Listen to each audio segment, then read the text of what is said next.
No, I'm not getting anything. On ZV's horsepower top?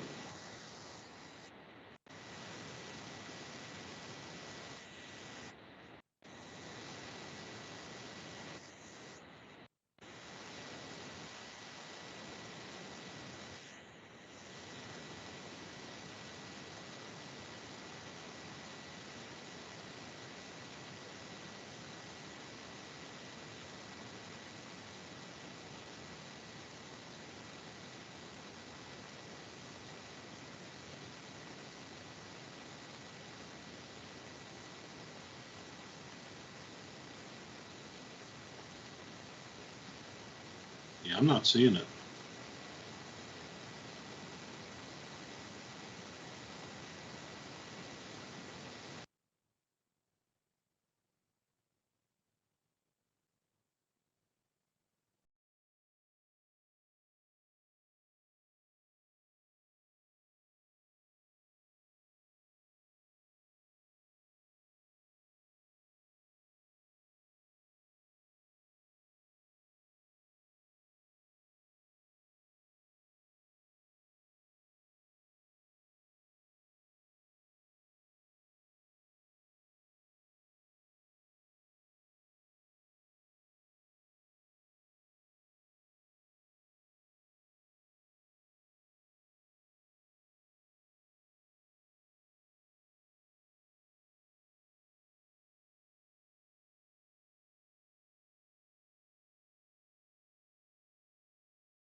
Welcome in, everybody, to the Season 2 premiere of ZB's Horsepower Talk. As always, I'm ZB Zach Brown, and joining with me, as always, to give the crew chief side of things, former 410 Sprint Car crew chief Jeff Brown joins me. Dad, how you doing?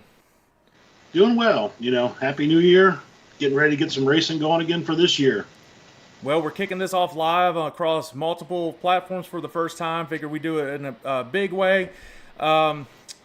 Make sure you look up on the corner there. We got a little bit of a sponsor now. It's called Bet Stamp, and they organize all of sports betting needs. We'll talk about that later, but glad to have them aboard. They definitely wanted to have something for the racing community, so definitely going to give them a couple shout-outs and explain how all that works and when it gets closer to racing season. So, Dad, we're doing this because we wanted to get one in before the Chili Bowl, and that, for us, kind of marks the start of racing season, if you will.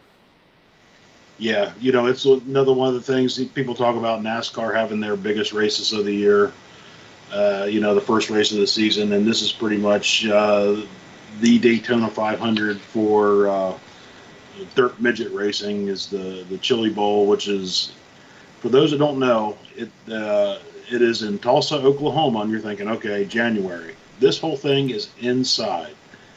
This is one of the tracks I would love to see. It's just got to be a massive, massive building. Not only is the track and all the stands inside, the pit area and everything is inside. So it's quite the spectacle. I mean, it takes up the whole entire week.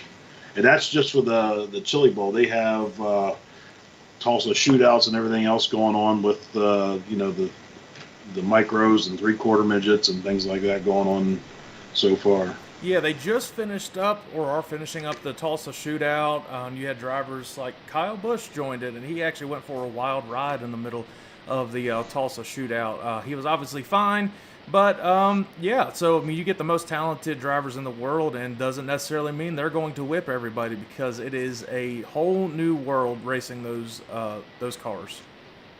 Yeah, for sure. And there's for the Chili Bowl, there's probably going to be close to 200 race cars going for a 25 car starting field. So it's everything has to go right to win it. But I mean, you're talking top guys that have won this thing: Kyle Larson, Tony Stewart, Sammy Swindell, Jason Leffler's won the thing. I know Casey Kane's run in it. I mean, just anybody is a who's who in almost all forms of motor racing has been in this race. Even Chase Elliott ran it a couple years ago. Yeah, and this is a huge deal. This race is a big time race for anyone racing in dirt racing. Actually, in racing in general, it is you could definitely say it's one of the crown jewels. Probably the crown jewel in midget racing, and one of them in dirt racing as a whole. So it's big time bragging rights, if you will. It doesn't pay the most, but it is very iconic. And Kyle Larson said that was probably the biggest win. This was before he won the Cup Championship, but this was the biggest win of his career when he won it. So you could just see how much that means to everyone. Yeah, for sure. And Kyle Larson was, he was pretty vocal last year and not running the Chili Bowl because he thinks, it should pay more money. And I completely agree, because they want to put this on the same level as, Knoxville Nationals or, some of the races at Eldora. They did up the purse this year. I believe it's $20,000 to win, but Knoxville Nationals pays $175,000 to win or something like that. You're there all week long for a midget race, and it only pays $20,000 to win. And for those that don't know, there's over 300 entries once again for this whole thing. So there's no guarantee that you're even going to make any type of money at this thing. Yeah, I mean, the only person that's probably going to make any kind of money is going to be the driver if they win. The car owner's not going to make any kind of money off this thing. Even these things are, 4-cylinder race cars. They are not cheap by any stretch of the imagination. So it costs to field a car without having any problems. You're probably looking at almost $10,000 just for the whole week in time, fuel, tires, wear and tear on the equipment. For sure. Not to mention paying your crew. And if for those that want to kind of understand what the Chili Bowl is and what it means to people, go check out the series Dirt on YouTube, Flow Racing, anything, anywhere you can find it. It starts off talking about the Chili Bowl and how significant of a race that is to all these drivers, and how just focused in they are to get these wins, and how disappointed they are if they don't make the cut. So it's a big deal. Yeah, that's actually a really good series. It's very enjoyable. It follows Kyle Larson, Timez, and Tyler Courtney around through their career, starting with the Chili Bowl, and then it breaks off into sprint cars. So it's definitely an entertaining series to watch. Well, for anybody that's tuning in live, make sure you drop in the chat any questions you might have, anything you want to talk about, us to touch on. We have a couple guests coming on, one at 10:30, and we'll talk to him about it in a minute. He had a big announcement just the other day. Our new full-time ARCA driver, Caleb Costner, he's coming on at 10:30, and 11 o'clock, National Sprint Car Hall of Famer Lance Dewease is coming on. So if you got any questions for those drivers, make sure you ask in the comments. We'll talk to them about it, and just have some fun previewing the upcoming year. It's going to be definitely an exciting year in racing. It was great last year, and I don't expect anything less. I actually expect a lot more fireworks happening this year. Yeah, there's a lot new happening. You know, basically we have a new racing series taking on the World of Outlaws this year. That has been tried before and did not succeed, but I don't think they had the backing that, you know, Kyle Larson and Brad Sweet are going to put into this thing. So that's definitely going to be an interesting, whether or not they can coexist or one's going to try to put the other one out. We're going to see how that happens, and we can probably talk a little bit about that then when that time comes up. Yeah, and just real quick, I don't know if anyone's going to put one out the other. I think the High Limit's going to put the Outlaws out. You already lost Brad Sweet, who is a 5-time in a row champion. So you lost your defending champion, which actually David Gravel's happy about, because now he doesn't have to finish behind Brad Sweet in the championship standings. But with the purses and how much they're doing the high stakes mid-week races that they still have that are humongous purses, I like the style that they're doing, and I think they're doing it the right way. They're making sure like even the little teams have a chance to make some good money. Yeah, the one nice thing is, you know, we had the Outlaws and the All-Star Circuit of Champions, and no disrespect to anybody that ran either one, but you know, the class of cars at the All-Star Circuit of Champions was slightly below most of the Outlaw teams. I mean, there were some of the top guys that could win Outlaw races at any time.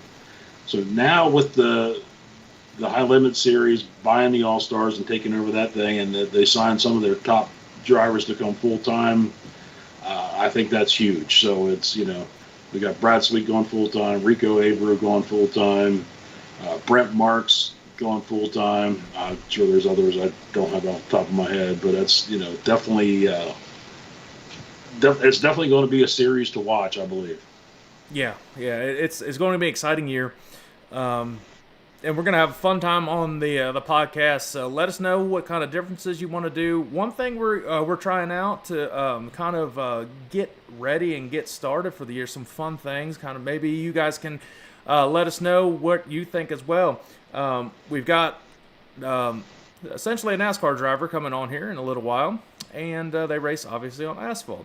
So what I talked to you about and what I wanted to kind of premiere is a top 5 list throughout the season, and we're going to do 2 of them to kick off this podcast and this live show.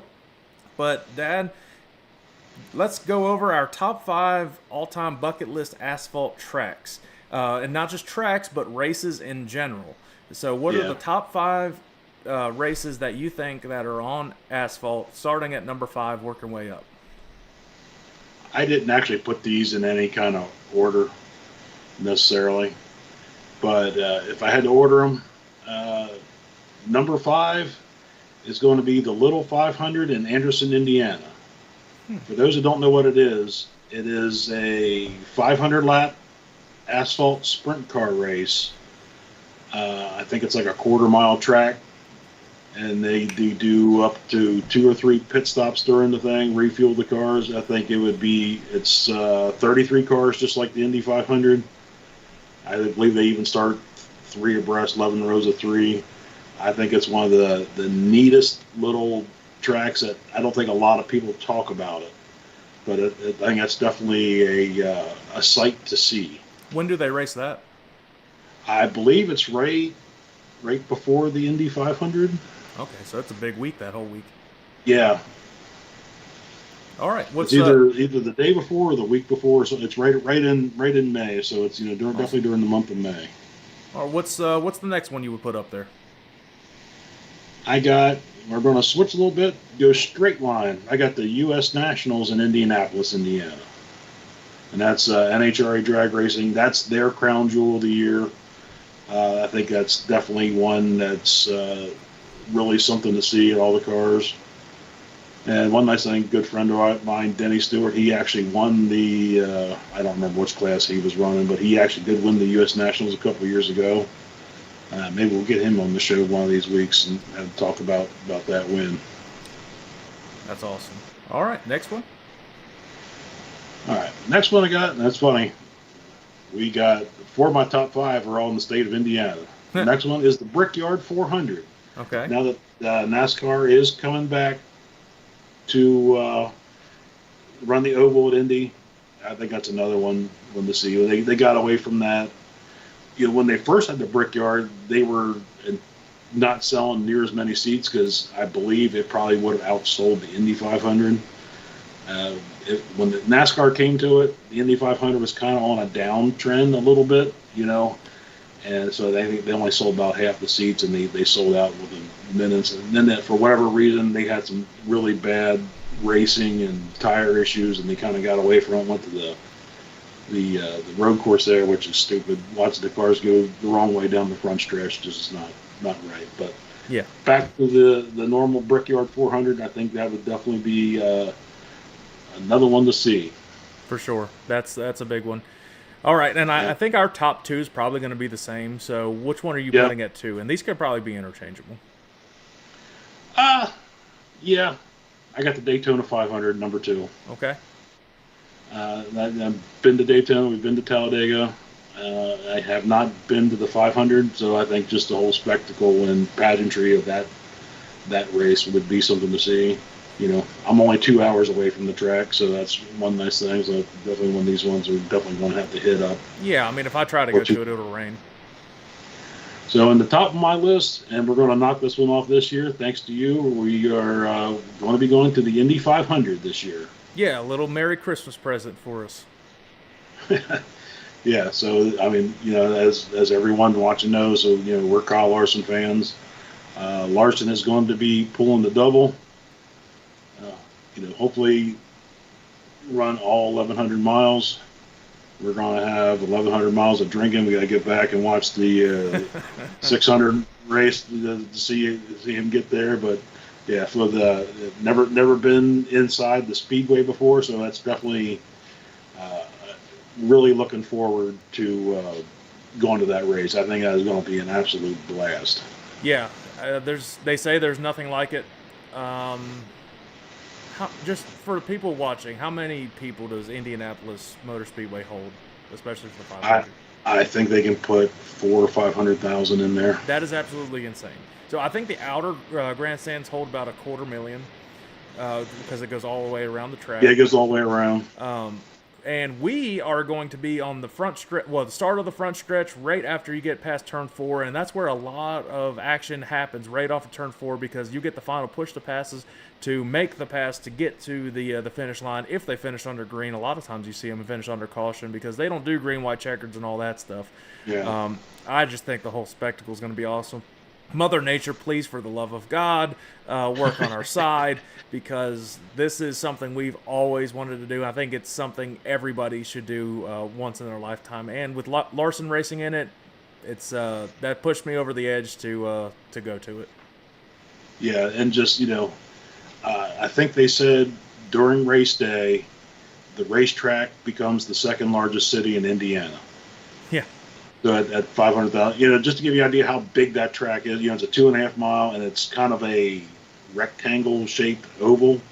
They have 9 holes of the golf course inside the racetrack with tons of room to spare. They could, so it is a big track. There's going to be a lot of camping. It's going to be an absolute blast. Just I can't wait to do this. Well, and you were talking about we are going to get back to the hotel and watch the 600. I can't imagine because we're going to be straight up exhausted after just watching a race.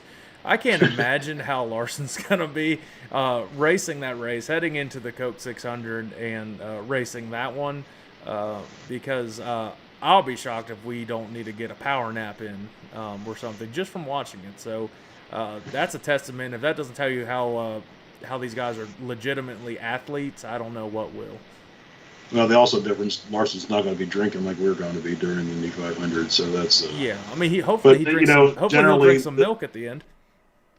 That would be awesome. I know last time, I guess it was Kurt Busch that did it. I know he was getting IV fluids on the plane back to Charlotte to rehydrate and everything. Yeah. So, and it's probably what, an hour and a half helicopter flight? Well, they'll be he'll helicopter out. He'll probably go to Hendrick's jet and then fly right into probably into Concord. All right, so that's your top 5. So let me get into my top 5, and it's these are my top 5 bucket list, and I didn't even think about those smaller tracks like that. I mean, you've got the smaller tracks. You got the July 4th tradition of South Boston Speedway having their big time race up there. So shout out to South Boston. Make sure you go check them out. I've had their GM on here on the show before. Awesome guy, awesome track. Looking forward to eventually getting up there because that is an iconic track too. But starting at number 5, and most of this is NASCAR, and I was debating about the NHRA too because I was thinking possibly about including the 4-wide nationals, like 4-wide Carolina Nationals, because that's where the 4-wide began, and that's a pretty big step for NHRA having 4 lanes at one time. So that was a big deal when that debuted. Always an exciting race. We were there for the 2-wide in the fall, seeing just how much power there is with that. 4-wide, it's just unbelievable. But at number 5, I have the Coca-Cola 600, the longest race that NASCAR has. Used to be the World 600. And if it doesn't tell you how iconic it is and how much it means to people, Ryan Blaney, when he won it last year, I mean, that he was straight up in tears and he was jumping with the crowd and get all hyped up to get through and just to get the endurance part through and the mental capability of these drivers goes a long way to win it. You got to have the Coke 600 for me at number 5 in the top 5. And it's a great spectacle. It used to be really, really cool. 15 years ago when they still had 100-some thousand people there. It still sells out now, but the other race, it doesn't sell out anymore, so why keep all those stands and lose the money? But it is still a great spectacle. Memorial Day Sunday, just an awesome, awesome race. The next one I have at number 4, I have, and I just put in general because it could change from time to time, the NASCAR Championship race. You're racing for all the marbles. You're racing for the championship. Obviously, right now it would be Phoenix, but they could change it up. But I think no matter where you are, it is a whole different atmosphere racing for a championship, and in the highest echelon of racing. So that's got to be top 5, especially for me. Seeing that. I don't really have any more. Even the race at Phoenix would just be a fun track to go to. Yeah, and they say Phoenix is such a fun city too, and a really cool city to be in. That's probably why they have the championship there, because it is a beautiful city and it draws in. I've been there once and it rained. It would rain if we went. So my number 3. So I'm kind of highlighting a lot of Memorial Day weekend races, and this is in Formula One. The Monaco Grand Prix. Is it a boring race? Absolutely. Yeah. Is it iconic, though? Is it a bucket list race? 100%. Will we ever be able to go to that? No. I Not can about barely winning the afford to lottery. watch it for free on there. So just you see it, especially if you get a nice sunny day, which they didn't have last year. It was kind of partially rain. It was seeing the yachts, seeing the beautiful infrastructure of Monaco, and also Iron Man was there too, so that helps. In Iron Man 2, if nobody gets that reference. But Yeah. awesome Memorial Day race. And that's how we kick off our Memorial Day Sundays, is turning on Monaco. So I think that is such an iconic race. And we don't even watch Formula One really, but that is one that we actually always tune into. Number 2, so yes, my top 2 are the same as yours, but I changed them up. So number 2, I have the Indianapolis 500. And the only reason I have that below the Daytona 500, spoiler alert, that's number 1, is just because NASCAR is the most popular sport in the world, motorsport in the world. And that's the only thing that it has on IndyCar. The Indianapolis 500, we get to check that off this year. And now once we get to see both of them, might change my mind, because we'll see how different the spectacle is between the two. I'm excited, obviously, for May. It's going to be an awesome time. And we'll probably do some trackside stuff, so you guys stay tuned for that. But, yeah, I have the Indianapolis 500 at my number 2, and the Daytona 500 is my number 1 of my top 5 bucket list asphalt tracks. Again, NASCAR, the highest tier of racing there is in the world.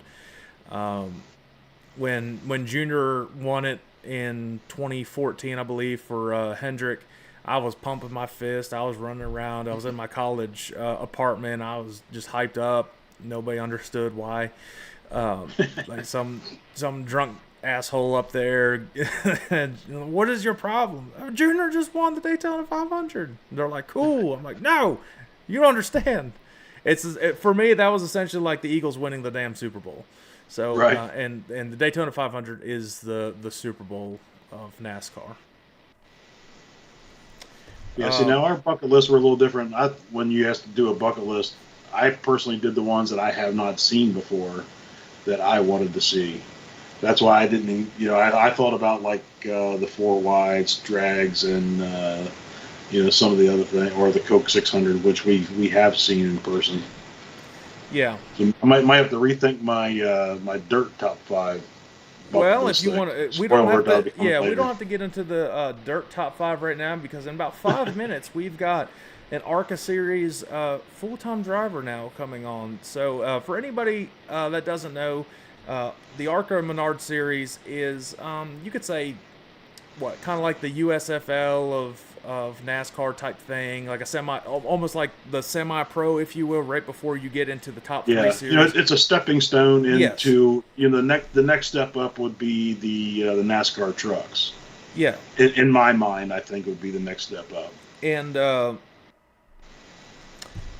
Caleb actually got an opportunity in the truck series, so this will now him announcing a full-time with his own race team, that can propel him to have even more opportunities in the top NASCAR series. So excited for him. We will talk to him about that. Real quick, I just want to give a quick shout out to BetStamp, and I'm going to read their ad read, and it might sound cheesy, but I'm excited to have them on board. So you guys check them out. I put on the screen the website to go to for all the sports betting stuff that is particular to my link and everything. So sports betting, it's rapidly risen in popularity, and we want to connect you all with an opportunity to get started and get ahead, especially in motorsports.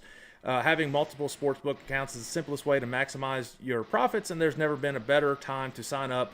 When you visit my page, signupexpert.com/ZB, you'll be connected to all the sportsbooks in your region, along with a review of each platform and its unique benefits. All these sportsbooks have valuable sign-up offers for new users, and when you register through my link, you'll automatically receive the top offer for each one. And when you use multiple sports books, you ensure that you can always access the best available odds, which is key to successful sports betting. If you want to take advantage of these benefits and support this brand, please consider signing up for your next sportsbook at signupexpert.com/ZB. Big shout out to BetStamp coming on board and allowing us to talk about that. And people don't really bet a whole lot on racing, and that's something they're trying to work on. They have NASCAR right now, and they're working on possibly going into the World of Outlaws, because that is a national touring series. So that is something they have been discussing. So, yeah, I mean, I don't drop a whole lot of money because I'm a cheap ass and I usually don't win. But when you get to have that stuff and you get to organize it, it's always nice. So, wanted to give them a shout out because they came on board. They've been on the football podcast that I have. I've been giving them quite a little bit of shout outs on there too. And sportsbook betting in North Carolina is actually about to go live, so that's dangerous. But yeah, they just passed the law where sports betting is legal here in Florida now. Well, I just got confirmed by Lance himself. He'll be ready at by 11, so he'll come on then. So let's see if we can get Caleb on. So let me ring him up real quick. That's good. There's some interesting stuff about Caleb I'm going to ask him and see how this goes. It's yeah, you don't usually get to do these guest stuff. Look at you. No, it's nice because we'll find out here. I'll save my questions for him when he comes on. Yeah, and again, it's awesome seeing the small town team get opportunities like this to race in a national touring series that could. Yeah, I mean, good for him.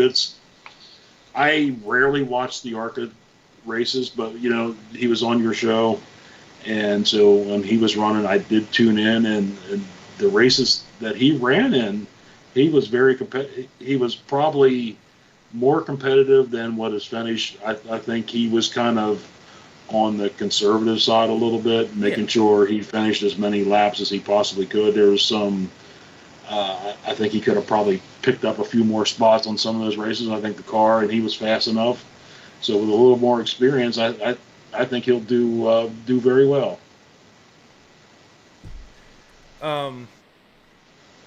Yeah, I mean he was actually the Charlotte race. The biggest thing he did was stay out of trouble, and that was awesome. Yeah. And I was actually there trackside. They stayed up all night getting that car ready because they had a tire blow at Talladega, and you can't control those things. He could have finished top 5 at Talladega. That car was fast, and he was staying out of trouble. And there's nothing he could do. I mean, flat tires happen, and a little bit of racing is luck. So, and we'll talk to him. He's gonna be racing Daytona here in a little bit. And SVP's racing in it, if you didn't see that. I think it's SVP. SVG? Cheeseburger. Yeah, I don't remember. Gisenberg. I didn't mean to say Gisenberg. I'm sorry. Gisenberg. Yeah. I think that's his name or something like that.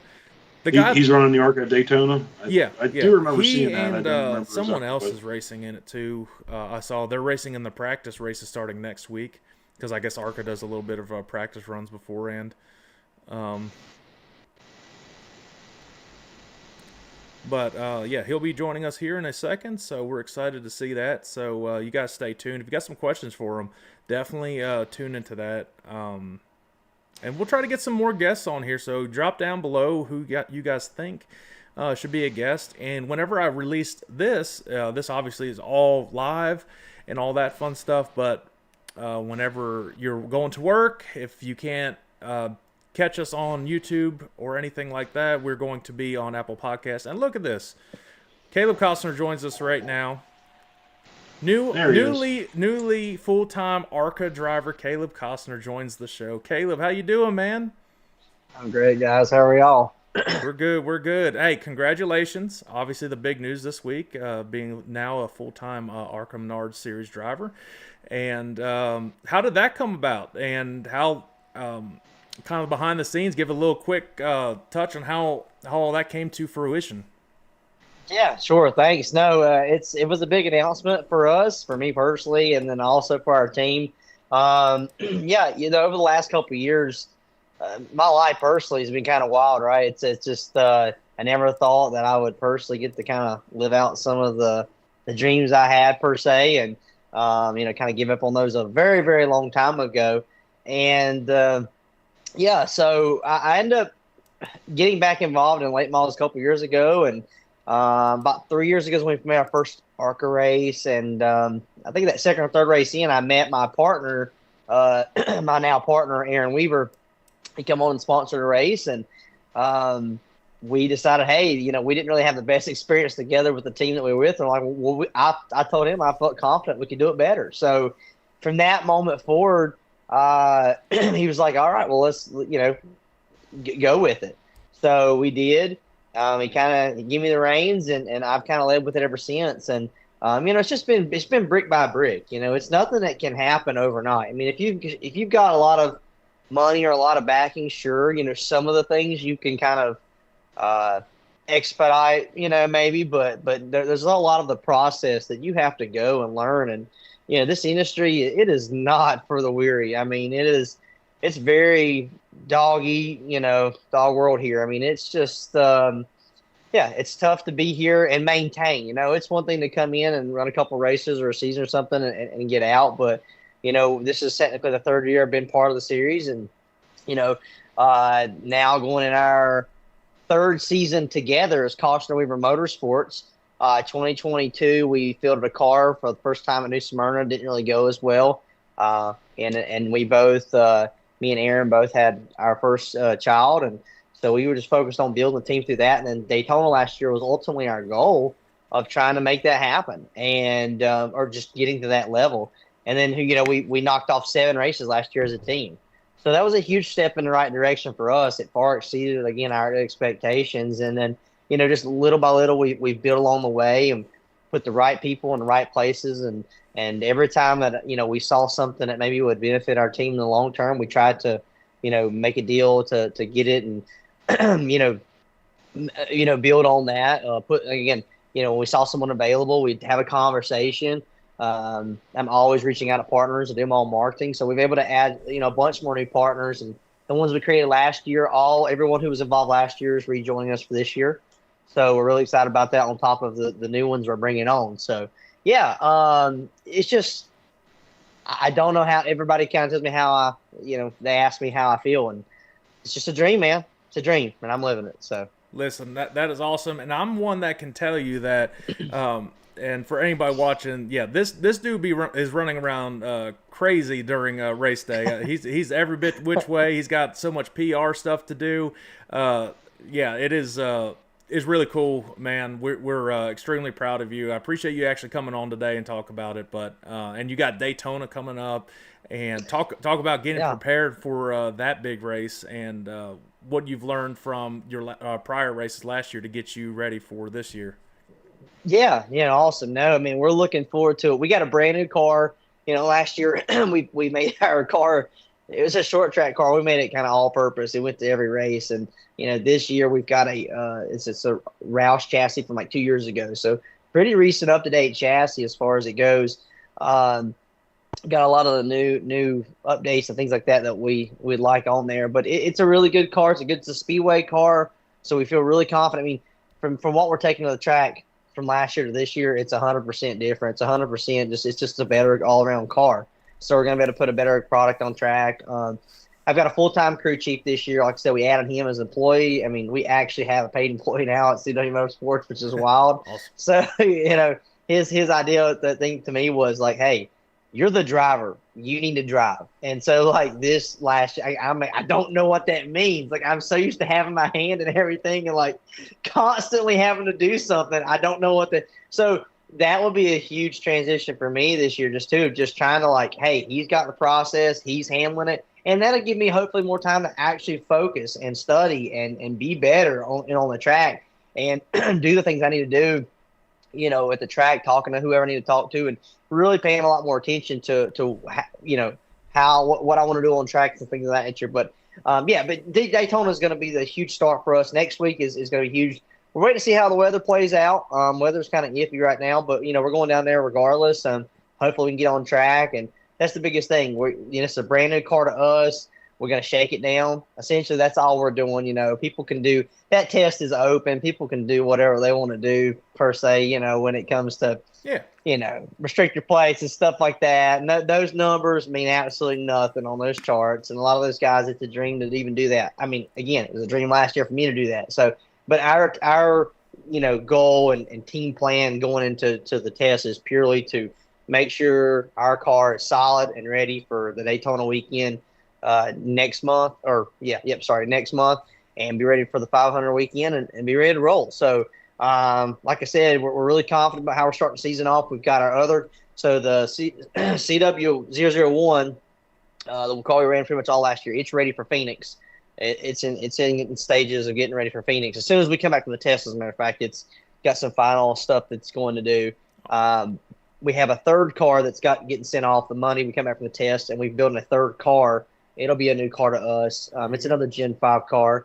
That's the one DL. Actually, we'll have a Yates motor in that car, and that'll be our short track car that he'll be in all the East races, and that'll probably be my short track car when he's not running East or some road course stuff for us. So it's going to be nice to have some options this year we didn't have. And we're small. We still got to take care of equipment. I mean, that's going to be a huge thing. We go to Daytona and something bad happens, it's going to set us back. I mean, it's going to cause us to work a lot harder than we want to work, right? But I mean, again, this isn't easy, and we're going to hopefully have a little luck on our side and just do good. And I've done my dangest to manage our equipment and keep it pretty clean. So hopefully we can kind of keep doing that and just kind of build from there. So Well, and that's what, and Caleb, that joining us with us right now is my dad. He's a former sprint car crew chief and mechanic, and I've actually brought him on, I guess, full time, if you will, on this podcast. Awesome. Since the last time we talked, and he actually lives in Florida, not too far from Daytona, and he's actually got some things to ask you and see what you got coming up. Okay. Well, Caleb, thanks for coming on. Just so you know, just after you were on Zach's show last year, I would turn on ARCA, never really pay much attention to it. But having someone to root for made the races much more fun. We sat out there. We were out by the pool, had the Charlotte race on. We were cheering for you the whole time from Florida. So awesome. Congrats on your thing. Thank you. So with the full-time ARCA schedule, one thing I noticed, there are 2 dirt races this year. There are. Have you ever raced on dirt before, and how do you feel about those cars on the dirt tracks? Yeah, so actually my main background, I mean, I've raced more races on dirt still today than I have asphalt. So my background growing up here with some of our hometown tracks, I mean, that was really the place and money I could go race. And so never really had the equipment to run as well as we wanted to. But, I learned a lot. And there's just something in that craft that translates. And so, if I am super excited about that as well. I mean, I probably more excited than I should be. But, it's one of those things that, because people are like, God, just being honest, people are like, God, we hate those races. From what I hear people, and not necessarily because of the race itself, but the damage it does to the equipment, overall. Those cars aren't meant to go on that track. So, when you got, cup cars and teams like, or, even ARC in the past, Vianarini might not have to worry about things as much, but when we've got 3 cars at most, now we're talking and then you take an Ilmore $75,000 motor and we're getting dirt in it, and it starts to, you're a little leery of what you're taking out there. But I mean personally, I'm excited. Is it the best interest of the team? Probably not, but I am definitely excited to see what I can do. I mean, I haven't been on dirt in about 3 years.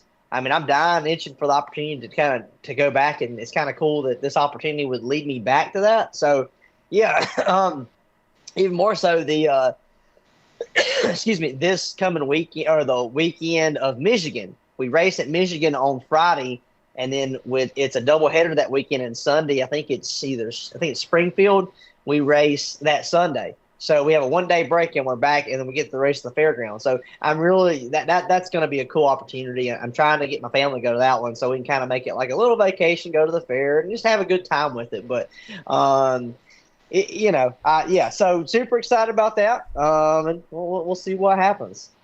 I've actually been to the Springfield Mile when the fair was going on. It's definitely a good time. I was out there for the USAC Champ Car race a long time ago.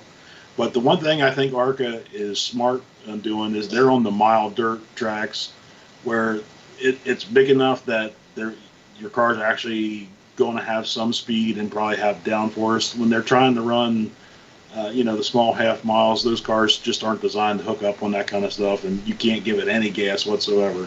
So I think the dirt races on the mile are probably going to be a much better show than what like the NASCAR at Bristol and everything else. And they're big, flat, mile tracks, but they still get some pretty good speed on there. So I'm going to assume you've probably never been on a mile dirt track before. No. So that'll be maybe it'll be a cool kind of crossover between the two. And it's pretty straightforward here, and a lot of guys talk as far as the dirt goes on the straightaway. It's just that those corners, how you can carry that momentum and kind of keep it low and keep it rolling as best you can. And I mean, again, I love that. So I'm hoping that it translates over to kind of that feeling that I've experienced before, and I kind of fit right on at home. Well, so Caleb, you say you run Michigan right before that. Do you run the same car that you're going to run at Michigan, or no? You got to bring a special car ready set up for the dirt? More than likely, what we'll do, because the how we're going to do it is to start the year off, the Daytona car, and so Daytona will go to Talladega. And then after Talladega, we'll pretty much rip it of its super speedway deal, and it'll become our kind of speedway intermediate car. So it'll go to Charlotte, it'll go to Kansas, Charlotte, Michigan, Kansas again, and that's all that car is. That we want to keep that car as clean as we can for the big tracks. Then essentially, 001 will probably fill in and probably go to those races more than likely, depending on. Yeah, more than likely that's what'll happen there, because if we get in a bad spot, and again, with us, this is a big commitment. This is a huge step, and we know that. And so it's like we hope we wouldn't have to face that, but there would be the conversation would be had. And again, I'm just keeping it honest, and there could be a potential where we have to start and park a race or something if we get ourselves backed up in a corner, or something bad happens where our equipment just, we're not going to send a car to a speedway track and it not be right. But we are committed to run, we're going to be locked in for owners points and for stuff like that. So we definitely want to set ourselves up moving forward. So that's kind of where we're at. But our plan is to take a different car. We'll take 2 cars that weekend would be the ideal goal. And that way, once we get home, we would just be really kind of clean on the one, and they still would be purpose for what they are. So very cool. That's that's going to be exciting. I'm looking forward. Probably the first time ever looking for the ARCA series to watch how you're doing. So keep up the good work. Best of luck to you this year. That's really awesome, and I know especially everyone in your area, they're all excited to have you on there. So that's nice to have another full-time car, see a new up-and-coming driver come out through the series. So that's great to have. I appreciate it, Jeff. Thank you very much. Well, Caleb, right before we wrap up, my dad and I gave a top 5 bucket list asphalt races for anybody to go to. He and I it's interchangeable, but he had Indy 500 and Daytona 1 and 2. I had Daytona, Indy top 2. We talked about Monaco. I talked NASCAR Championship, Coke 600, those type of races. What is your let's just give your bucket list, the number 1 bucket list asphalt track race? I would probably get, so just because I don't know much about it and I would love to educate myself, and it just looks really cool, I think going to the Le Mans, the 24-hour Le Mans, that would be super, super cool. And I love traveling anyway, so it'd be really cool to kind of go to another part of the country, meet a different group of people, and kind of just see how that works. So I would say maybe check out the 24-hour Le Mans. Then, of course, Indy 500. I've never been to the Indy 500 yet, so I just want to be part of it just because it's a great spectacle. I've been to Daytona 500 3 or 4 times, so I would probably have to put the Rolex 24 up there just because I haven't been to it, and I just love Daytona. I have raced Daytona road course, so it'd be kind of cool to experience that. And yeah, kind of see it at night and the track's lit up and things of that nature. Oof, I don't. Let's see here. Yeah, it's tough when you think about it, Yeah, right? it's kind of tough when you get to thinking about it because I mean I'm part of all the NASCAR. Where I mean I guess I would have to say I'd love to just check out an F1 race. I don't know. I really don't have a track per se on that. Maybe like Miami or something, just because I've never seen F1 cars live either. So I'm thinking for me as personally, what's on my bucket list that I haven't kind of achieved. And of course, can't go wrong. We'll put the fifth one there. It's just going to another Daytona 500. I mean, I'd love to, I'd love to be as many of those as I can be. So. Well, that's awesome. Listen, we appreciate you hopping on here. We know you're really busy. Get that Daytona win and get some momentum propelled for this year. And good luck for the full-time year. And go get that ARCA championship and maybe get up into the Truck Series here coming up again. Hey, listen, man. Thank y'all very much. I mean, we do have a lot of big things going. I mean, never thought we'd be in this position anyway. So to see how far we've come in a short period of time really has me motivated to kind of just, the potential is just limitless as far as our team. And I think future as a driver and the opportunity that I have to move up in NASCAR. So really looking forward to it. Thank you guys again for having me. And I look forward to seeing y'all at the track, and I appreciate y'all's support. For sure, Caleb. All right, everybody, Caleb Costner. Thanks, guys. Bye, Caleb. Hey, I think that went pretty well. That's the first time we ever had a live guest come join in on the show, so that's really cool. I don't really know what's going on the bottom portion right here. Remove from call. Oh, that's cool. I didn't know how that worked. There you go. Oh, yeah. So hopefully everybody enjoyed that. Caleb obviously is one of the greatest personalities you can have for racing. You got to have somebody that is just upbeat, excited to just be there. It's the small town guy. You got to always root for him. So make sure you tune in to the ARCA Menard Series this year. Caleb's going to be racing for a championship. So he's getting that third car. He's getting the right sponsorship. He's doing everything the right way. It's exciting to see, and like you were saying, we are actually excited for an ARCA series season, because usually we'll watch like I don't know, the Daytona ARCA race or the Talladega ARCA race, but shoot, we'll be watching every dang racing and tuning in to see them race. Sure. One of the most important things, if anybody's new to racing and wants the one thing you have to have someone to root for. Well, you probably need two things. You need to have someone to root for, someone to root against. Yep.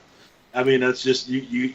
Otherwise, if you just like, I don't know anybody, or I mean, you don't even have to know anybody. Tune in, pick a car. That's the one you cheer for. Hopefully, you pick one that's going to be at least a good car. You get somebody that's going to be getting lapped every couple of laps, like we saw at Martinsville. But but yeah, I mean, pick a driver. Have a favorite driver. Pick someone you don't want to root for. Which is generally Kyle Busch, but or Denny Hamlin. hey, sorry, Chris. Talking about Chris Lambert. We're not trying to bash too much on Denny Hamlin. Just appreciate you being on the show. If you want to come back on again, please. And yeah, it's exciting. I'm looking forward to it. It's awesome for him to do that, and I appreciated him coming on here for a little bit. He's definitely got a busy schedule right now. Especially running Michigan and then heading right down to the Springfield mile, going from a 2-mile asphalt to a 1-mile dirt track in the matter of 2 days. Talk about having, differences of the type of track. You don't get much more different than those two. So that's pretty cool. But the Springfield Fair, I don't know if the USAC Champ cars are still part of that, but that's definitely a neat dirt track. Well, let's pivot to dirt racing. And in a few minutes, we'll be joined by the Hall of Famer sprint car driver Lance Dewease. So before we get into that, we talked about our top 5 asphalt bucket list races. Let's talk about our top 5 bucket list dirt races to get us into the dirt world. So, Dad, go ahead if you have them numbered from 5 to 1, like we just did. Well, it's funny. Like I said, my bucket lists are the ones that I have never personally been to. So I actually have an honorable mention one for this one. I've been to the Knoxville Nationals a few times, but I've always been there working on a race car. I would love to go to Knoxville Nationals and just be a race fan. You said honorable mention is your Knoxville Nationals? Yeah, I didn't put them. I have the 5 I've never been to before. Okay. So I put them a little different. So as a fan, I put the Knoxville Nationals as a fan. I've been to Knoxville. Yeah. Working on cars, but never just been there just to spectate. Okay. So what do you got? So at number 5, I've got the Dirt Late Model Dream. Yep. I think that's one of the big races in the Dirt Late Model community. I'm not a huge fan of them, but when you have all the top guys and top teams run together, they usually put on a really, really good show. So I think that would be a fun one. And number 4, coincidentally, is the 4 Crown Nationals at Eldor. Yep. You got the wing sprints, the non-wing sprints, the midgets, and the USAC champ cars. And you can't really go wrong with Eldor races. No, there's a theme here on my top 5. So at number 3, you've been there, but I have not been to this track or the entire race, is the World Finals. Yep. So that's where you have the final Outlaw Series. We got the sprint cars, the late models, and the big block modifieds. Dusty ass track. There's just something cool about those big block modifieds. When I was little, we didn't have sprint cars. We had the big block modified. So that's a childhood memory that I remember having a couple of the cars up in our shops, and every now and then they'd have to move from one shop to the other one. I get to sit with Dad riding around the yard real quick and taking it up to the shop. So that's a pretty good memory. So number 2, I got the Eldor Million. How do you not want to go see a race at Eldor? $1 million to win, sprint cars. Well, hopefully I guess another honorable mention would be people as the King's Royal. I've been to the King's Royal a few times. Yeah. Well, we actually won the Wolfgang in 1985. Well, hopefully they can bring back the Million race. I don't think it's going to be an annual thing. I think it's something they want to kind of keep as a special thing every so often. I don't think it's back this year. I don't believe so. I didn't really check the schedule, but I think that would definitely be just hard. Sprint cars racing for $1 million. That's got to be, Yeah. So, and my number 1, we talked about this earlier, is definitely the Chili Bowl. Yep. That's just something that's every dirt racer probably wants to see. Well, so my top 5, and I've been to a couple of these races, so I went just in a general fan perspective, that top 5 that people need to go to. I'm putting number 5 is actually your number 1. I'm putting it the Chili Bowl, and the reason for that, I've got some really good races up there. But yeah, the Chili Bowl for us, again, it kicks off the racing season. It's awesome. And it's a long week for the drivers, and they go up to like P main or something. It is insane. Oh, it's crazy. They use like all the letters of the alphabet for all the mains. So I do have the format here I wrote down just to kind of get an idea of how they're doing things. Yeah, it's pretty crazy. So so that's my number 5. The number 4, and we've been to this. I think it's just such an iconic race. High Limit will actually be racing it this year. It's usually an all-star race, but since all-stars no more, it's the High Limit race, the Tuscarora 50 at Port Royal Speedway. 50-lap race. I mean, come on, racing for I think this year's up to 59,000, something like that. Something like that, yeah. And every year they go up $1,000, but it's if you can catch the weather the right time, because that's always a headache in Pennsylvania. Yeah, and that's another one. They got the fair going on. It's things to do outside the track, and Port Royal is quickly becoming probably the top tier track in Pennsylvania. Yeah. Williams Grove needs a lot of updating, and Port Royal has just been going ham the last few years, and Yeah. with everything, they made that place so nice. Yeah. And so the next one is actually a Williams Grove race, but it's such an iconic race, the Williams Grove National Open. It's where PA Posse versus the World of Outlaws for $75,000 now. Every time we look at it, I swear the purse goes up more and more. And we'll talk to Lance here in a minute. He's got a few of these National Opens, and he'll talk about it. That is probably the biggest races that he has won. And I think he even said the latest one he had back in 2020 or 21. One of the two. Yeah. Whichever one he won, the latest one, he said that one was really special to him. So, yeah, the National Open at Williams Grove, I think, is definitely a top 5 for people to go to. It is a packed house, and you have Beer Hill versus Infield. Beer Hill sucks, Infield sucks. I mean, you don't get better than that. And then Rico Abreu chugging a beer from Beer Hill. I mean, come on, Williams Grove atmosphere doesn't get too much better than that. Number 2, I've got the Kings Royal at Eldora Speedway. I think anybody to have any chance to go to Eldora Speedway, take it, because just to see that track in all of its glory is amazing. We've been to the Truck Series race there on dirt. That was awesome. And it's a very dirty track, too. You get very dirty. When you go take a shower at your hotel after that, it'll be pure brown mud. It is gross. Yeah, they're going to be throwing those towels away, that's for sure. But, yeah, Kings Royal, just such an iconic race for such a long time. They literally name you royalty after you win it. So that's obviously top 5 and for anybody fun fact, to go to. the 50-50 purse is usually more than the race purse. It's insane. It's absolutely insane. And then number 1, and you were talking about to see it as a fan, yes, but I mean, for these drivers, for everybody watching, the Knoxville Nationals, that's number 1 on my list. For anybody's list, it should be. I've never been to it, so obviously, definitely for my list, I want to see it. That's another one I want to check off. Just Kyle Larson went in last year. He, as excited as he was about the first one, he was so excited for the second one because only a few number of people have ever won it more than one time, and that just shows you how tough it is to win that, and just the raw history of it. So, yeah. So Knoxville Nationals, my number 1, and we'll talk to Lance here in a minute. He'll be joining us here in just a little bit. So. If anybody wants a little background on Lance, he's a National Sprint Car Hall of Famer. I believe he was inducted in 2015 or 16, if I'm not mistaken. He's been on the show before.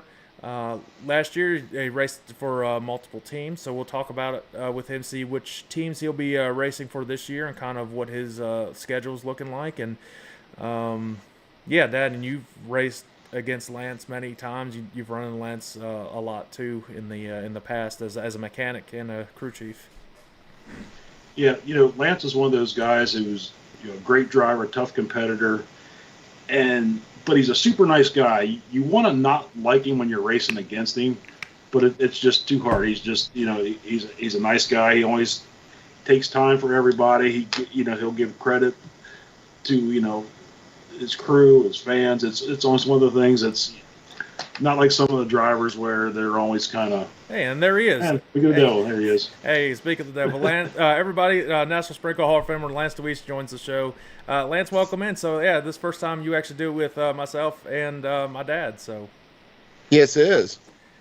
So how's everything going? And big year coming up in 2024. We want to kind of touch on that, and we've also been talking about the Chili Bowl a little bit. So how's everything going with you? It's going pretty good. It's snowing here right now, so yeah, we have to fight that a little bit this weekend, but everything's going good. So let's just go right into it. What are the plans for 2024? Obviously, 2023 was a very unique year just for everybody in sprint car racing. What's the plan, and which teams are you looking for running this year, and which races are highlighted on your schedule? Well, right now I'm driving for the Barry Shear 12 car this year. The schedule is going to be relatively what I've done the last 7 years. A 40 race schedule, roughly, give or take. Mainly all the high dollar shows, time trial events. Might be doing some other things that I'm trying to work on that I haven't done in my career that I wouldn't mind trying before I retire. So we're working on some other stuff to hopefully see we can do some other different types of racing this year too. Awesome. And we were actually kind of talking about the Chili Bowl, and that's why we kind of kickstarted this season right before the Chili Bowl. Is that something you've ever wanted to do, and have you raced in the midget series before?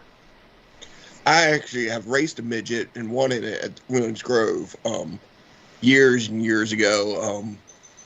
It was a wing midget back then. It was ARDC. So no, the Chili Bowl never really. I mean, it'd be neat to do, but at my age now, there's no way to do it.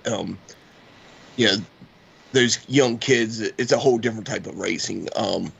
You know, my son might get a shot maybe sometime to go do it, but you know, it's, you know, for an old guy like me, you're just not putting yourself in that position. Well, that's actually what I wanted to. That kind of transitions nicely.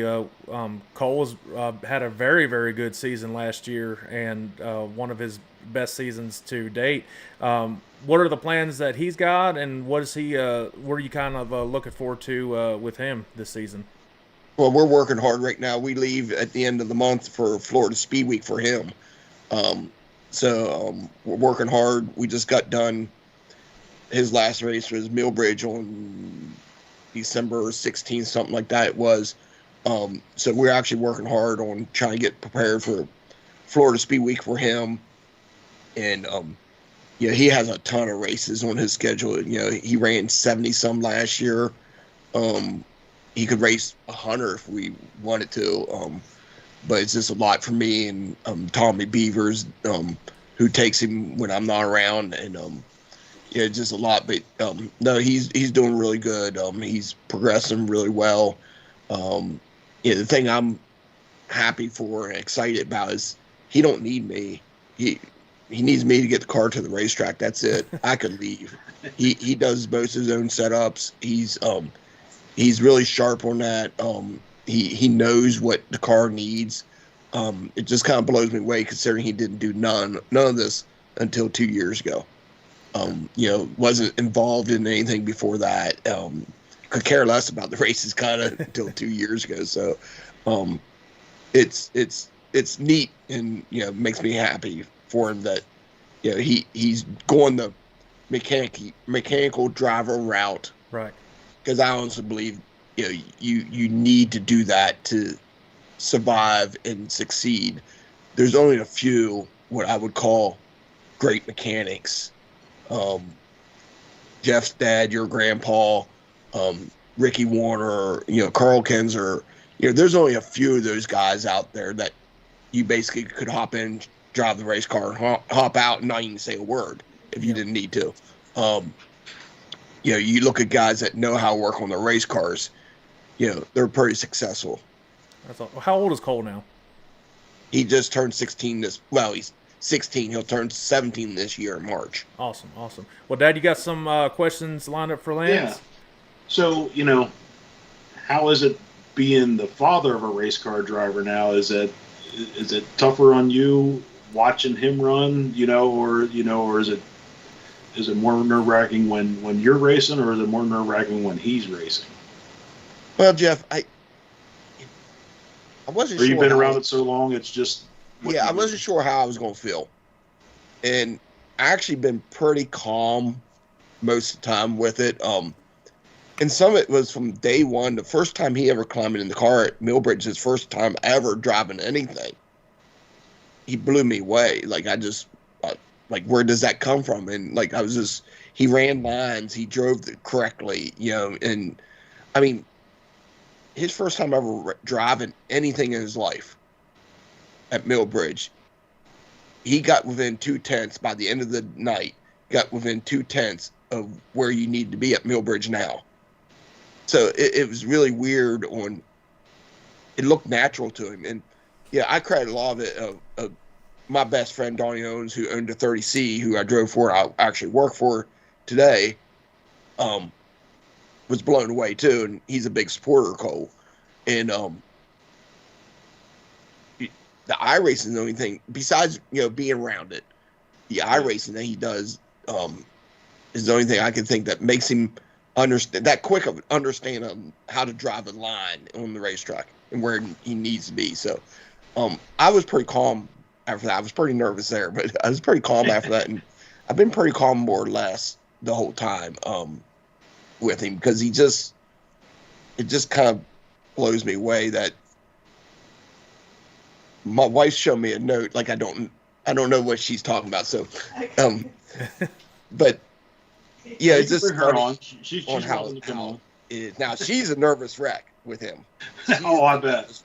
And actually, Donnie Owens, my boss and my best friend, he can't stand to watch him live. Like, he come to Millbridge, the Winter Series show. He was on his way home and stopped in Millbridge, and he watched the heat race and had to leave. He couldn't watch him. Couldn't watch him run the wall and stuff like that. So it's been pretty easy for me, Jeff, to do it.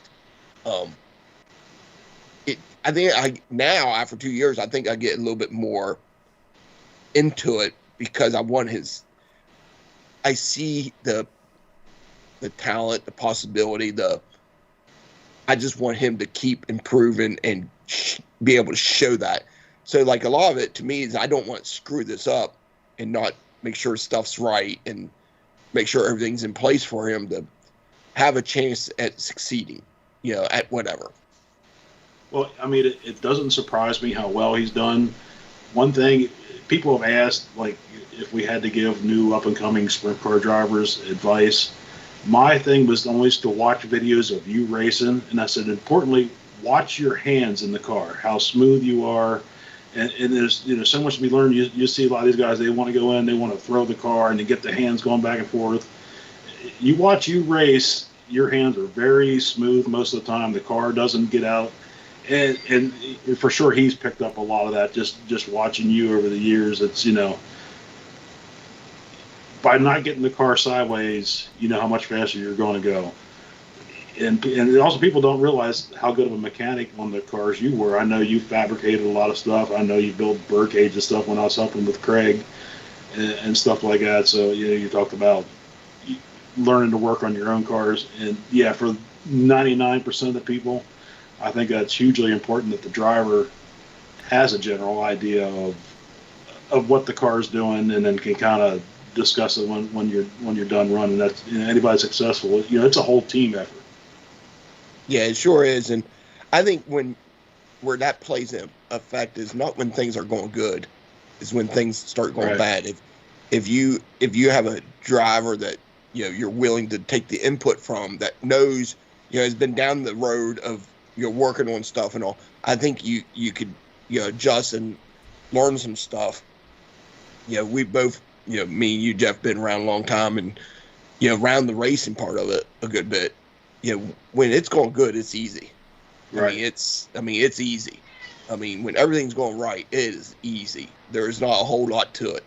But when you start struggling, it can get really hard at times, and and that's when stuff starts happening, and you have to be able to kind of work together and try to figure that stuff out, and maybe get more open-minded than what you are when you're running good, because you've been around been around your dad and seen the success, and when it's right, it is easy, but when it's not, it is very hard.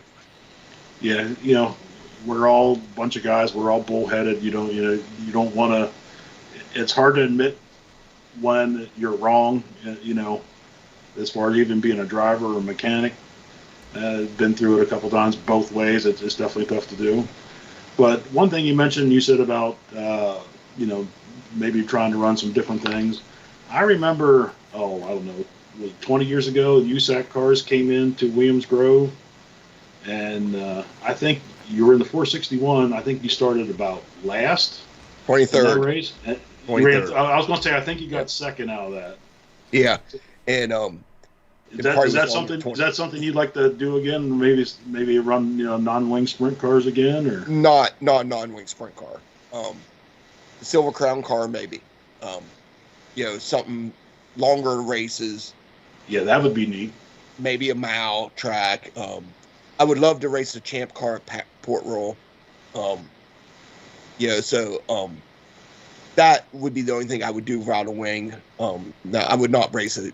Yeah, those guys without wings nowadays are unbelievable. We stood when we were at Eldora this past year, racing. I stood there with Cassidy and Donald and watched the USAC non-wing guys run. I mean, they're just crazy, and how hard they can run them cars. It's just unbelievable, and it just blows me away compared to the time you were talking about. Their pace in those cars are way faster now, just like our cars are and everything else is, but it's a whole different breed of stuff. That Pacific race that you're talking about was, we started 23rd, got next last qualifying spot in the B main, and drove up through. And what was funny about that was the car that beat me was a Zemco car with Billy driving it with your dad working on it. And I got to 4th, and Billy was right in front of me, and we were running them down, and we were really moving good at that point.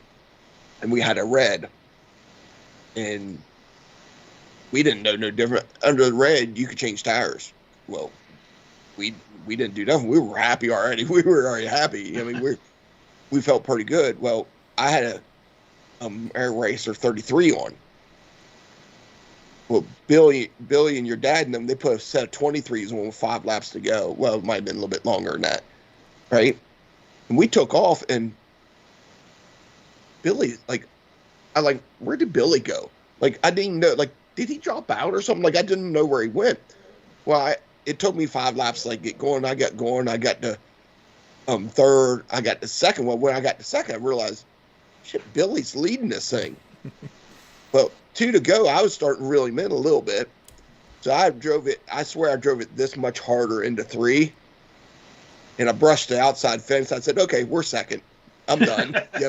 Because it just that quick, you overdrove it that fast and it was gone. But yeah, they both said 23s and just drove by everybody on the start and left them for a while. Then we got going with the tires and everything else. But it was neat, to do that. It was, I wouldn't want to do it all the time. There's only certain places I would ever done that at. But it was neat to do it at that time. Yeah, it was nice because, there was really only just a handful of the local racers that came out to run against those guys. That's back when, Leland McSpadden was running, Doug Coletta was actually running sprint cars at the time. So it was pretty neat, seeing all that and what they thought of how big Williams Grove is compared to what, the kind of stuff. The thing I thought was funny, their engines, they all have down nozzles and everything, and we're trying to detune these things something off. We're taking down nozzles out, just running up nozzles just so it has better throttle control and everything, Well, that was a funny thing that that's what I was getting ready to say, that you could sit there during qualifying and not even be looking at the track and knew which car was a Central PA car and which car was a USAC car. Or it might have been CRA. I can't remember which one it was. Yeah, I don't remember which one it was. Yeah. Because our stuff had a whole different sound to it than their stuff. Their stuff sounded detuned, not make as much power compared to our stuff. It was a weird feel. That's the first time I ever drove. Well, would have been the second time I ever ran without a wing.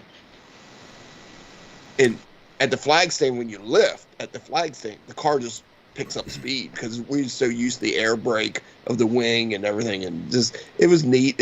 I really enjoyed it. Don't really need to do it again. So it was a lot of fun.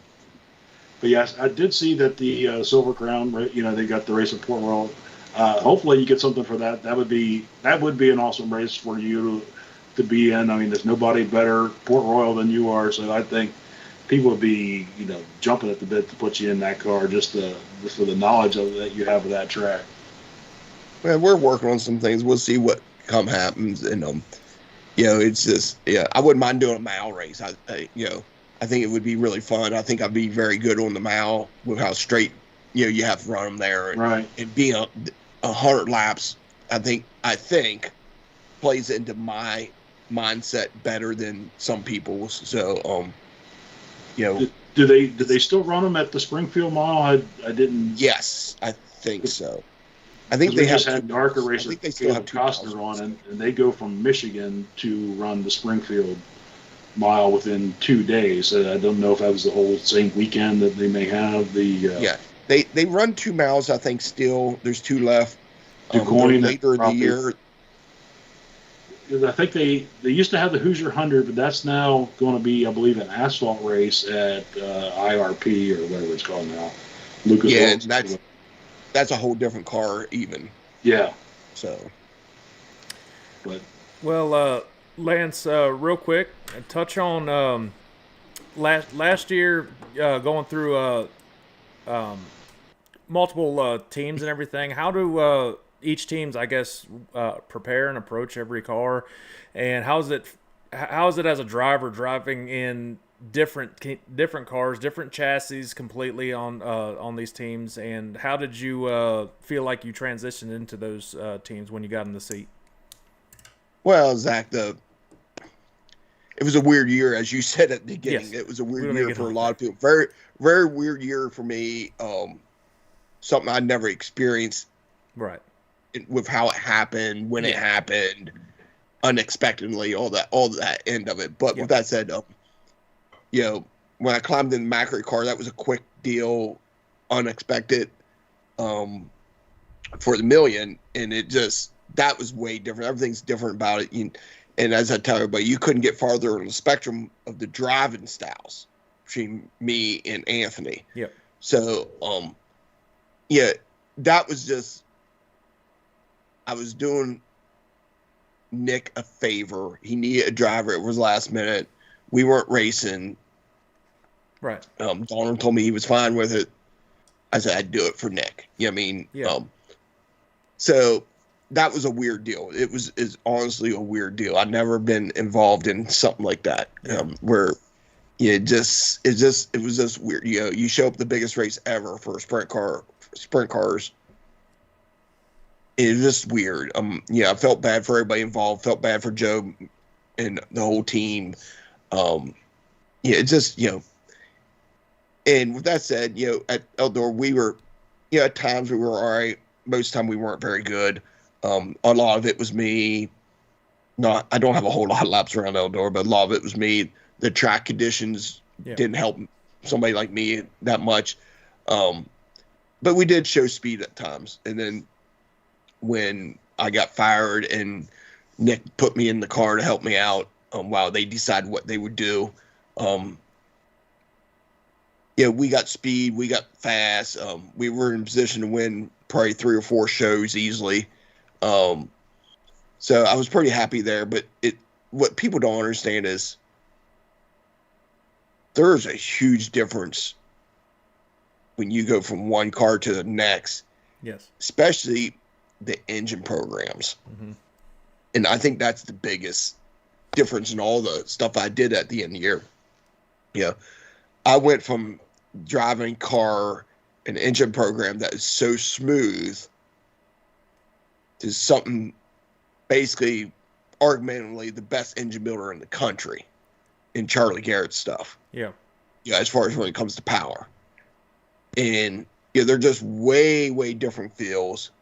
And you can't make them drive the same because the engines are not built that way. Charlie's stuff's made it makes a lot of top end power, makes a lot of horsepower. It makes it run out the top. Something I never felt. I mean, like that thing of his would run out the top. But it didn't exactly race sometimes the best either. Right. So you had to kind of figure that out. And you're trying to figure this out in a short period of time. Yeah. Against really good cars. At the end of the year, all the big shows, you're trying to do that, and figure all that out in a short period of time. And, Joe worked really hard, trying to get me comfortable. We started getting me comfortable, and, our results showed it. We had a win at the Grove. We had seconds at, outlaw shows at Port, and, we had speed. So, that was nice. And then when I hopped in the 12 car, at Susky, that was a weird deal because that was one of those warm up is time trials. So I'm climbing in a new car, never even made a lap in. Yeah. Again, different car, different motors, a third different combination from the other two. And we were all right. I was wasn't happy by the end of the night with what we finishing, but a lot of that was on me. I just went the wrong way with the race car, but we were okay for the first time in the car. And then turn around and had to do it again with the 20 car that we didn't plan on racing until 2 days before that race. Yeah. And exact same thing. Now, at least that was a Maxim. So I've been in a Maxim before. But that would have been the 4th different brand of engine that ran in a 3-month period, say. And we actually we timed really good for our group and, ran okay. For the first time in the car. Sean Michael, seemed like he was pretty happy with it. I enjoyed it. We had a lot of fun, and it was just, it's just so hard. And it again was time trials, hot laps. So I don't even get a chance to, take 2 laps and figure the car out. My 2 laps was time trials. So, but that car had a little bit more comfortable feel to me, and I'm just going to assume it was because it was a Maxim. And I drove a Maxim for 7 years. So. The other cars were Triple X and Eagle, and it just everything has a little bit different feel. Well, if obviously anybody can make it work, it'd be obviously a Hall of Fame driver as yourself. One thing, if you got a couple more things, if you got the time, I just wanted to real quick talk about what you thought about when I talked to you before. It was before the whole high limit started. What did you think about the high limit racing this year, and what do you think about the High Limit Series taking over for the All-Stars, and you think that would be a good sign for sprint car racing as a whole? I don't know. Honestly, I thought their midweek stuff was okay. I don't know how that's going to survive unless it's all based off of the streaming stuff. Because when I sit there and watch those midweek shows, there's only a few of those places that had great crowds. Mm-hmm. Some of those places didn't have enough people to cover the purse. So I don't know, their sponsorship programs and all that stuff, how that works, but I thought the high limit deal part of it, the racing was good. It was pretty good racing. I wish they would have done their all-star deal and all a little bit different. I feel bad for the guys in Ohio, Indiana, because they kind of got screwed in this whole deal with them doing away with the All-Stars. And, I know Fast is trying to step up some and help out with the Ohio Speed Week and other stuff. But I wish they would have left the All-Stars intact as far as the name and the brand. And they still could have had the high limit as their midweek stuff. Yes. Because it is 2 separate stuff still.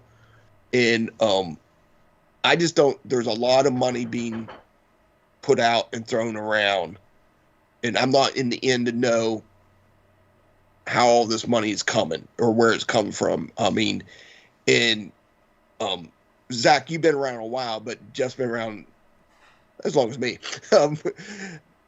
We've both seen this before, and right now they have 16 cars traveling, quote, full time with them.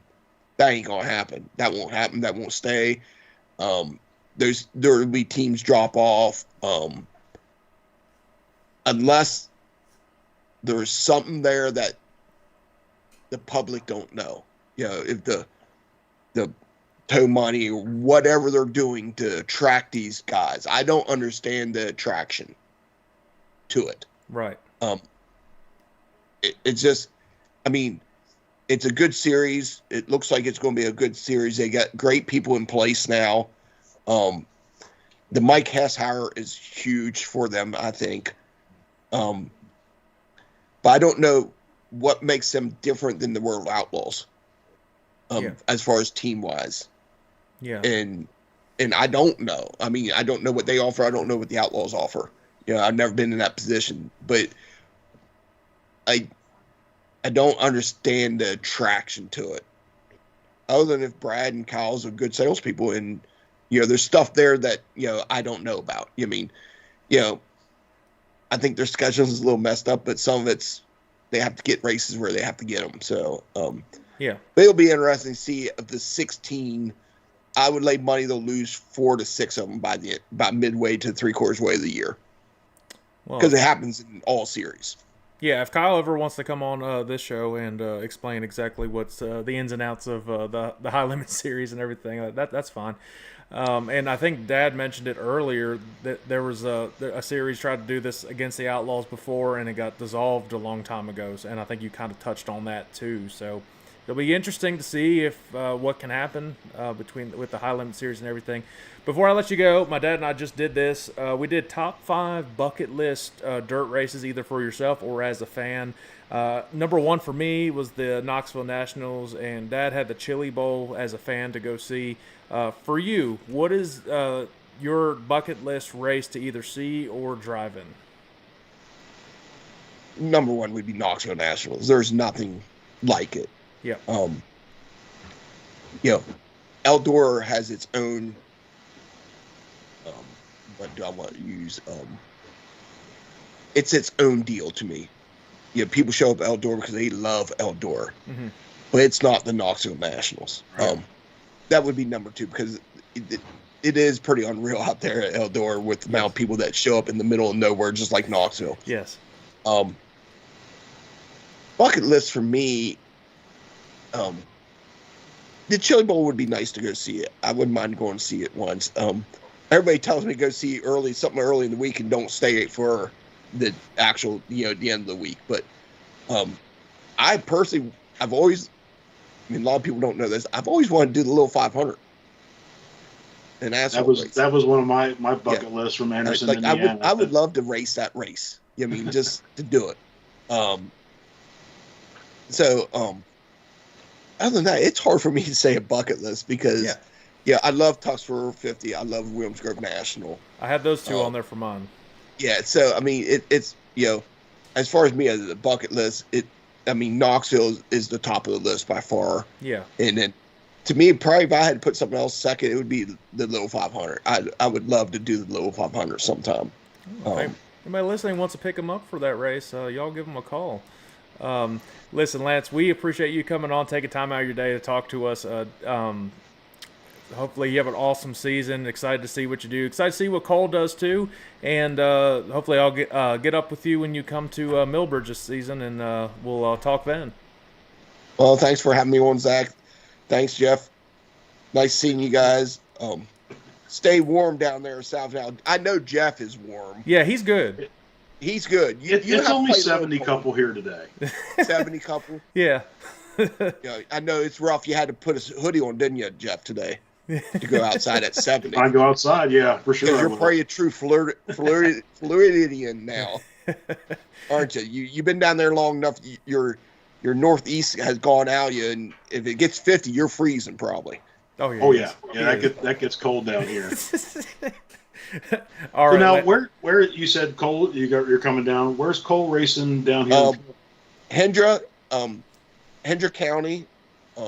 He has a two race there on February 1st and 2nd, or 2nd, 3rd. I forget the dates. Friday and Saturday. Then we run 5 nights out 6 at Marion County, which is over at Ocala. Okay. It's a half mile from Ocala dirt track. We were there last year.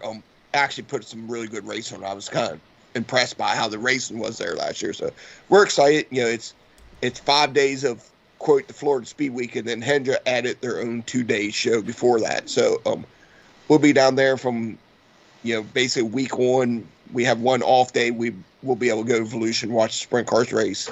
We'll be down there for that. But it's over Ocala mainly. Well, there you go, Dad. Maybe you get a chance to get up to one of those races this year. That would be pretty awesome. Not that far from Ocala. No. Well, actually, Hendra's probably a little bit farther than Ocala for you. I'll be on a cruise ship that weekend. Oh, really? Okay. So he living it up down there, Lance. But yeah.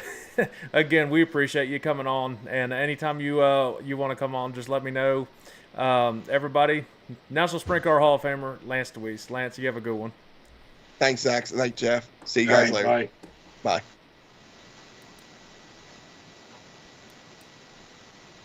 Yeah, that was awesome.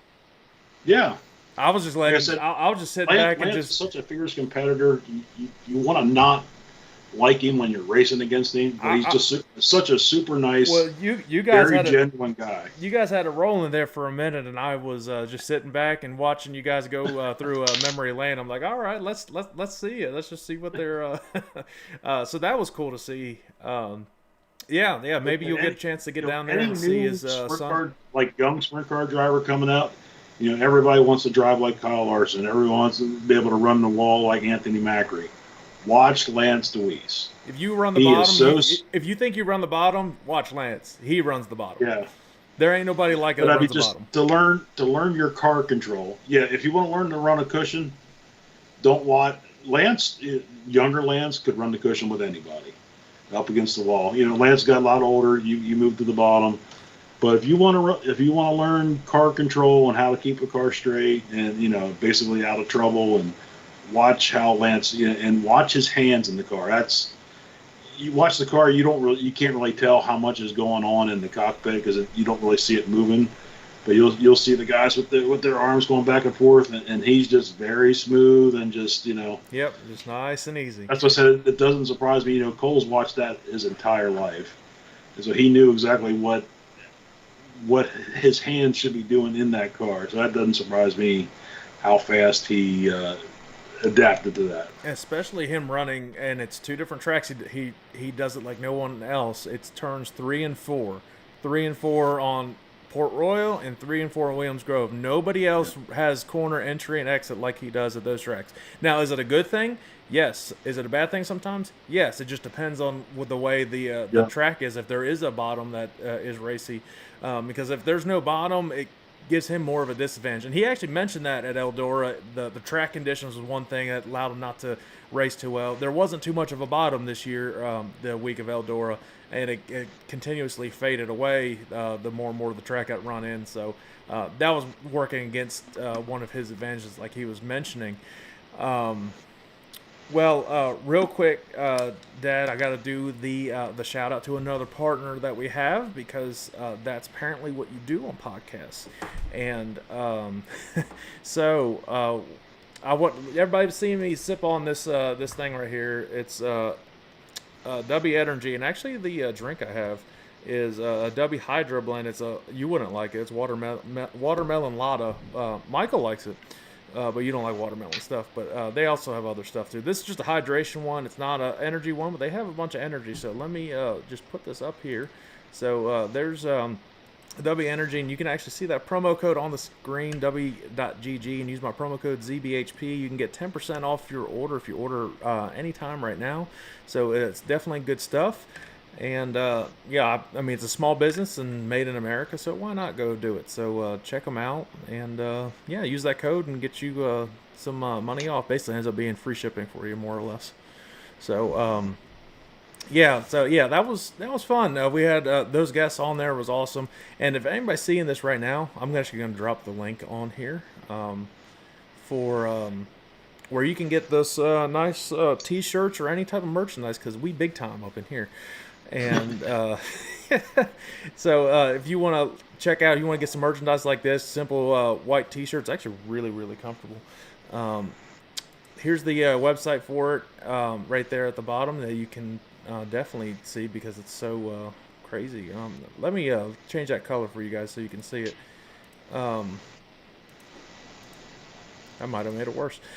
So it's on Teespring, and right now use the code podcast and you'll get 15% off your order. So I got that, guys, hooked up for you guys. So go get anything you want. I've got all sorts of fun stuff on there, but I really like this t-shirt, and that's the cheapest thing on there, and you can be cheap ass. That's fine. I'm cool with that.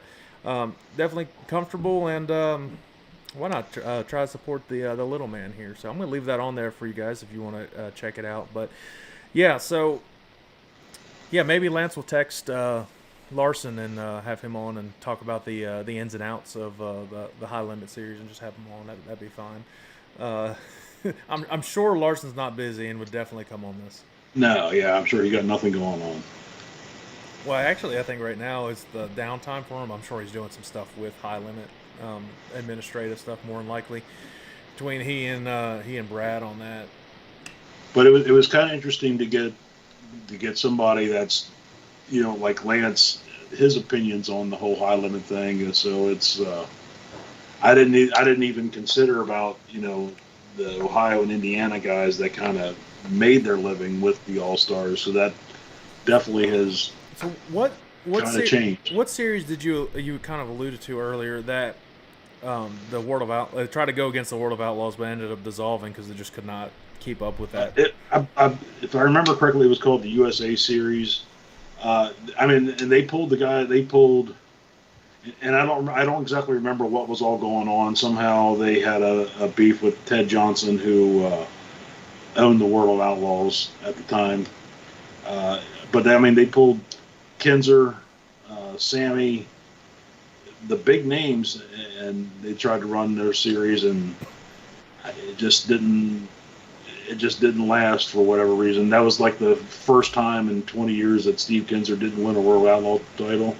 I think that was Dave Blaney's probably first title when he wasn't racing against Steve or Sammy. So it's sort of one of those things. But right now, Lance talked about having 16 cars, and so they're going to rely on having a good field of local cars to come run with them. And in Pennsylvania, which they don't actually have a whole lot of races in PA. Yeah.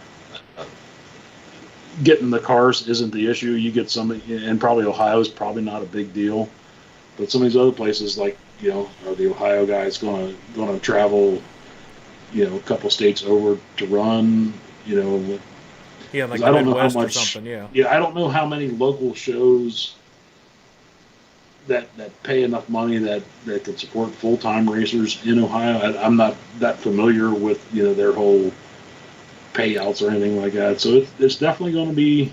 Well, but then again, you've got to look at the Outlaws are kind of the same way, except they have the name and the reputation that people say, "Hey, World Outlaws, let's go see that race." Yeah, people that don't know sprint car racing, they know what World of Outlaws means because they've heard of it.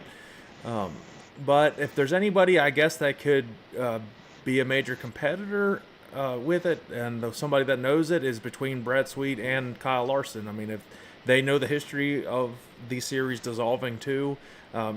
And so obviously they'll learn from what happened there and see if they can figure out how to make it work. And the best chance of it working is between those two. Well, they're future Hall of Famers. Well, Larson probably in two different halls, but if anybody can figure it out, I think it's those two. But ending on one more thing, and I didn't even prepare you for this, so and you can't Google this, but I want to do a little bit of fun stuff every now and then like this. So, Dad, can you guess the top 5 highest paid NASCAR drivers of 2023? Top 5. And this is via Rookie Road. Are we talking just overall money, merchandise sales, or just... It just says highest paid drivers. And just NASCAR? Yeah, we're just doing NASCAR. And you don't have to give an order. Elliott. Just pick a name, and I'll tell you if it's on. I would think Chase Elliott would be in there. He is not. He is at number 8 with only $8 million. Yeah, only. Oh, poor guy. How about Martin Truex Jr.? Yes, he is at number 4 with $10.4 million. Kyle Busch? Kyle Busch is number 1 at $16.9 million. Wow, that's impressive. Denny Hamlin? Yep, he's number 2 with $13.1 million. 2 more. And this is from 2023. And they were all current drivers, or not necessarily? They were current then, yes. Okay. I know merchandise sales Junior's probably still. Probably, yeah. So, wow.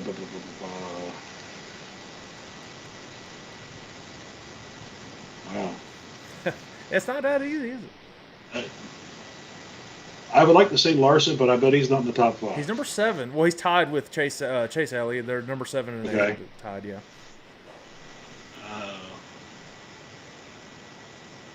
You want me to give you a hint? Yeah. He just retired. Oh, Kevin Harvick. Yeah, number 3 with 10.9 million. Now you're just missing the number 5. If you need a hint, let me know. Is it Brad? Yes. Brad Brad K? Keselowski at number 5 with 9.4 million. I thought that was a little fun way to Yeah, end that's this interesting. little That's live show. So I might be doing so a little. that's obviously going by what they make. That's probably not. I think it's as a just their t-shirt actual sale. their contract. I'm not because if it's overall money, I would probably say Denny Hamlin because he owns 2 Cup Series teams. Yeah. Yeah, that's But probably. interesting fact about Denny Hamlin: Dale Earnhardt Sr. sold merchandise last year than Denny Hamlin did. That doesn't surprise me. No, Well, Dad, I saw that somewhere. I was like, that's funny.